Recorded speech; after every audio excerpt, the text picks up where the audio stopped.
নমস্কার বন্ধুরা, আমাদের চ্যানেলে সকলকে স্বাগত।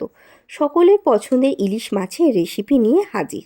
আজকে বানাবো ইলিশ মাছের সর্ষে পোস্ত। চলুন শুরু করা যাক ইলিশের রেসিপি। ইলিশ মাছের সর্ষে পোস্ত বানানোর জন্য আমরা 5 পিস ইলিশ মাছকে আগে থেকে ভেজে নিয়েছি। আর নিচ্ছি সর্ষে পোস্ত, যেটাকে আমরা মিক্সিতে পেস্ট করে নেব। আর নিচ্ছি সামান্য হলুদ, কাশ্মীরি লঙ্কা, কালো জিরে, সর্ষের তেল পরিমাণ মতো, আর নিচ্ছি স্বাদ মতো লবণ।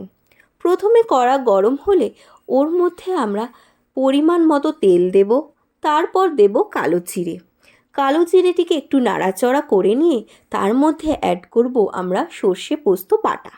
সর্ষে পোস্ত বাটাটিকে একটু আমরা কষে নিয়ে তার মধ্যে দেব সামান্য হলুদ আর কাশ্মীরি লঙ্কা, আর দেব স্বাদ মতো লবণ।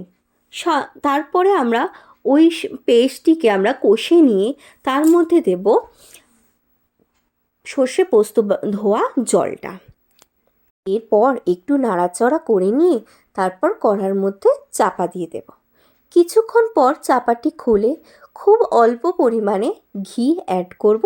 সেটিকে একটু নাড়াচড়া করে নিয়ে আবার মিনিট 2-এর জন্য চাপা দিয়ে রান্না হতে দেব। ব্যাস, চাপা খুললেই রেডি আপনার আমার সকলের পছন্দ সর্ষে পোস্তের রেসিপি।